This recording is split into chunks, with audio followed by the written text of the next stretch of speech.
ada seorang wali, seorang sufi. Dia ini tapi namanya tertulis di dalam pintu nerakanya Allah. Seorang wali, seorang sufi, tapi namanya tertulis di dalam pintu neraka Allah. Maka di saat itu orang yang bernama, seorang wali ini bernama Abdul Aziz Ad-Dabbagh. Abdul Aziz Ad-Dabbagh. Beliau ini seorang wali, sufi, alim, cerdas, bukan main, Masya Allah. Tapi kok kenapa namanya ini ada di nerakanya Allah? Lalu malaikat melihat ada namanya dia di mana?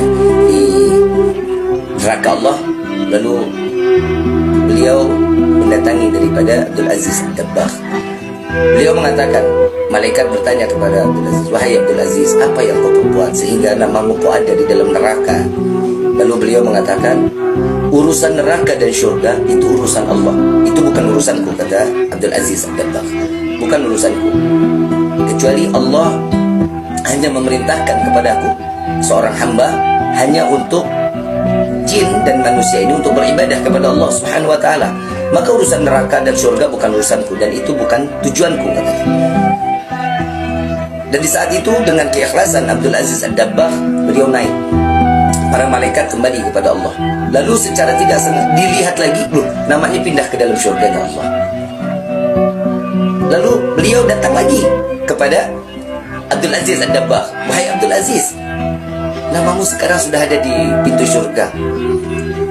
Yang awal dia bilang ada di neraka, sekarang ada di pintu surga." Waktu di neraka malaikat juga bilang, "Untuk apakah engkau capek-capek untuk ibadah kepada Allah, sujud kepada Allah, sedangkan namamu diabadikan di dalam neraka?" Beliau dengan gamblang, dengan ikhlas dan mengatakan, "Saya ini hamba Allah, tugas saya cuma beribadah. Urusan surga dan neraka urusan Allah. Yang jelas saya menjalankan ibadah sesuai dengan apa yang telah ditentukan oleh Allah Subhanahu wa taala." Lalu beliau subhanallah, beliau ini namanya pindah ke dalam surga. Lalu malaikat mengatakan, "Wahai Abdul Aziz Ad-Dabbagh, ini sesungguhnya namamu sudah berada di syurganya Allah."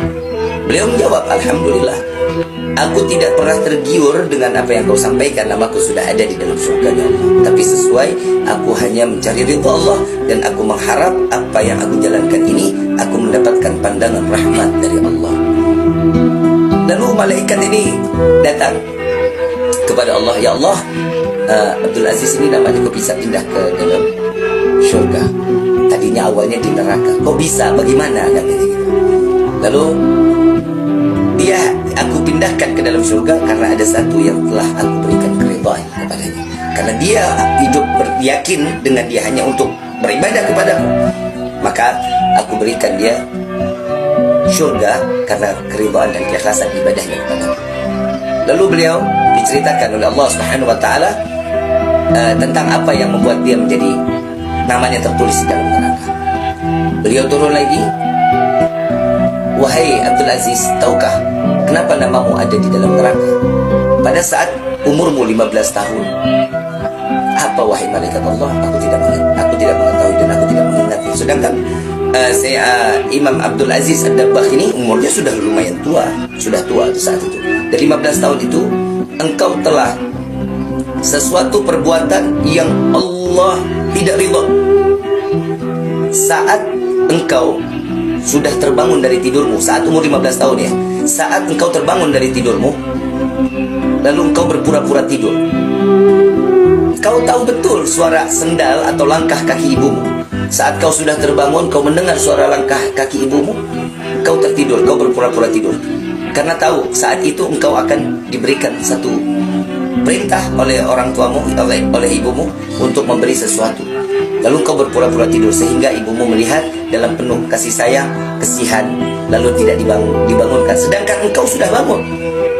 Lalu itulah yang membuat namamu tertulis di dalam neraka karena engkau telah berbohong kepada ibumu dalam keadaanmu. Lalu di situ juga Al-Imam Al-Wali Abdul Aziz Ad-Dabbagh, beliau sujud mohon ampun kepada Allah, bertaubat kepada Allah. Ingat kamu teman-teman, yang kita nggak sadari ternyata saat kita ini kepada ibu loh.